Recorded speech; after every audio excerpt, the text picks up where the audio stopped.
नमस्कार.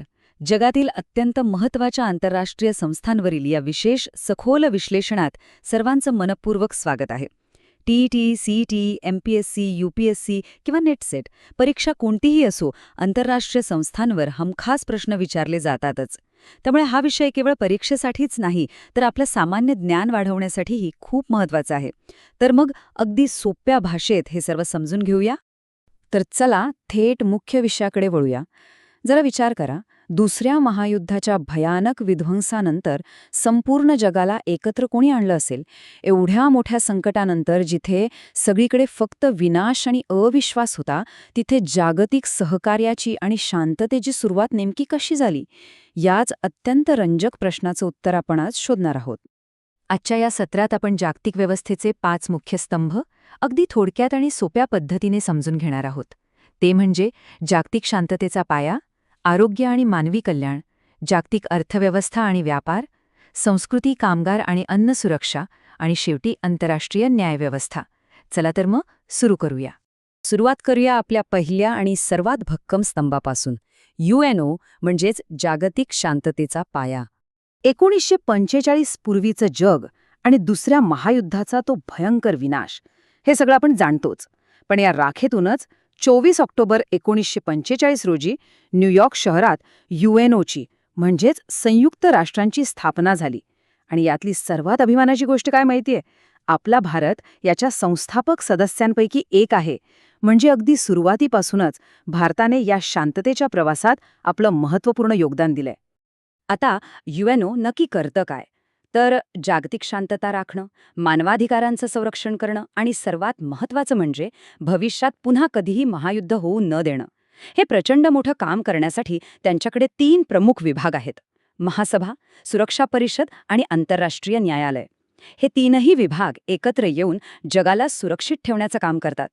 राजकीय शांततेकडून आता आपण प्रत्यक्ष मानवी जगण्याकडे आणि जागतिक कल्याणाकडे वळूया. आपला दुसरा विभाग आहे आरोग्य आणि मानवी कल्याण. ही तारीख जरा नीट लक्षात ठेवा. 7 एप्रिल 1948 रोजी जिनेवामध्ये वर्ल्ड हेल्थ ऑर्गनायझेशनची म्हणजेच WHO स्थापना झाली. आणि म्हणूनच आपण दरवर्षी 7 एप्रिलला जागतिक आरोग्य दिन साजरा करतो. परीक्षेच्या दृष्टीने हा एक हमखास विचारला जाणारा प्रश्न आहे, त्यामुळे ही तारीख अजिबात विसरू नका. पण ही संस्था नेमकी करते काय? रोग नियंत्रण, लसीकरण मोहिमा हे सगळं तर आहेच. पण नुकतंच आपण सर्वांनी जे कोविड-19चं भयंकर संकट अनुभवलं, त्यावेळी संपूर्ण जग कोणाकडे आशेने पाहत होतं? साहजिकच WHO कडे. अशा जागतिक साथीच्या आजारांवर नियंत्रण मिळवण्यात आणि योग्य मार्गदर्शन करण्यात या संस्थेची भूमिका अक्षरशः प्राण वाचवणारी असते.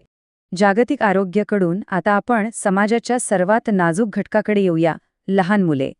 मुलांच्या हक्कांसाठी 1946 मध्ये न्यूयॉर्क शहरात युनिसेफची स्थापना झाली. बालकांचं शिक्षण, कुपोषण निर्मूलन आणि त्यांच्या आरोग्याचं रक्षण, मुलांचं भविष्य सुरक्षित करण्याचं हे अतिशय मोलाचं काम ही संस्था जगभरात करत आहे. चला थोडं पुढे जाऊया. देशांना शांतता आणि आरोग्य मिळाल्यानंतर कशाची गरज असते? पैशांची आणि विकासाची.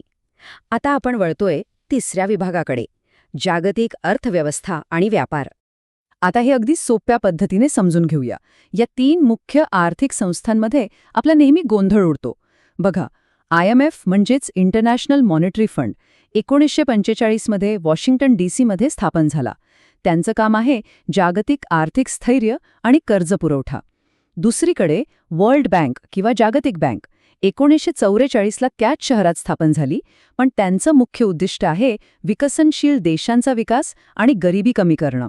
आणि तिसरी संस्था म्हणजे WTO, जागतिक व्यापार संघटना, जी 1995 मध्ये जिनेवात आली. ती आंतरराष्ट्रीय व्यापाराचे नियम बनवते आणि वाद सोडवते.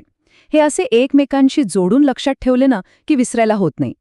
पैशांच्या आणि आंतरराष्ट्रीय व्यापाराच्या पलीकडे जाऊन आता आपण अशा काही संस्था पाहणार आहोत ज्या आपल्या दैनंदिन जीवनाशी जोडलेल्या आहेत. हा आहे आपला चौथा विभाग, संस्कृती, कामगार आणि अन्न सुरक्षा.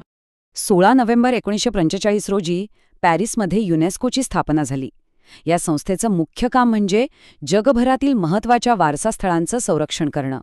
आता हे समजण्यासाठी भारताचीच उदाहरणं घेऊ. महाराष्ट्रातील अजंठा आणि वेरूळ लेणी, तसंच आग्र्याचा ताजमहाल, ही युनेस्को मान्यताप्राप्त जागतिक वारसास्थळे आहेत. म्हणजे आपला सांस्कृतिक ठेवा जागतिक पातळीवर सुरक्षित ठेवण्याचं काम ही संस्था करते. यानंतर आपण बोलूया जगभरातील कामगारांबद्दल. 1919 मध्ये जिनेवा येथे ILO म्हणजेच आंतरराष्ट्रीय कामगार संघटनेची स्थापना झाली. ही अत्यंत जुनी आणि महत्त्वाची संस्था आहे बरं का. कामगारांना योग्य वेतन मिळवून देणं, सुरक्षित कामाचं वातावरण देणं आणि बालमजुरीला कडाडून विरोध करणं, श्रमिकांसाठी ही खऱ्या अर्थाने एक जागतिक ढाल आहे. पण काम आणि वेतनानंतर सर्वात मूलभूत गरज असते ती अन्नाची. 1945 मध्ये रोममध्ये स्थापन झालेली FAO म्हणजेच अन्न आणि कृषी संस्था यावर अगदी तर्कशुद्ध आणि टप्प्याटप्प्याने काम करते. पहिली पायरी शेतीचा विकास, दुसरी पायरी जागतिक अन्न सुरक्षा आणि शेवटची सर्वात महत्त्वाची पायरी झिरो हंगर म्हणजेच जगात कोणीही उपाशी झोपू नये याची खात्री करणं. किती महत्त्वाचा विचार आहे हा. या सर्व जागतिक प्रयत्नांना एका भक्कम न्यायव्यवस्थेची जोड हवीच. म्हणूनच आपण आता आपल्या 5व्या आणि शेवटच्या स्तंभाकडे वळत आहोत, आंतरराष्ट्रीय न्यायव्यवस्था. ही संस्था म्हणजे ICJ, international court of justice. 1945 मध्ये नेदरलँड्समधील द हेग या शहरात याची स्थापना झाली. इथला सर्वात महत्त्वाचा मुद्दा लक्षात घ्या. हे न्यायालय सामान्य माणसांचे वाद सोडवत नाही, तर हे थेट 2 देशांमधले वाद सोडवतं. 2 देशांमधील सीमाविवाद असोत किंवा आंतरराष्ट्रीय कायद्यांचा अर्थ लावणं असो, हे सगळं अत्यंत गुंतागुंतीचं काम ICJ करतं. थोडक्यात सांगायचं तर हे जागतिक पातळीवरचे अंतिम न्यायालय आहे. आज आपण ज्या या सर्व संस्थांची माहिती घेतली त्या खऱ्या अर्थाने आधुनिक जगाच्या रक्षक आहेत. जाता जाता एक विचार नक्की करा. या आंतरराष्ट्रीय संस्थांशिवाय आजचं जग कसं दिसलं असतं? या संस्था नसत्या तर कदाचित आज जी काही शांतता, आरोग्याच्या सुविधा किंवा प्रगती आपण पाहतोय ती अस्तित्वातच नसती, नाही का? म्हणूनच या ग्लोबल गार्डियन्सला समजून घेणं इतकं गरजेचं आहे. तर या सखोल विश्लेषणात आज आपण इथेच थांबूया. ही माहिती नक्कीच उपयोगाची ठरली असेल. अभ्यास करत रहा आणि पुढे जात रहा. धन्यवाद.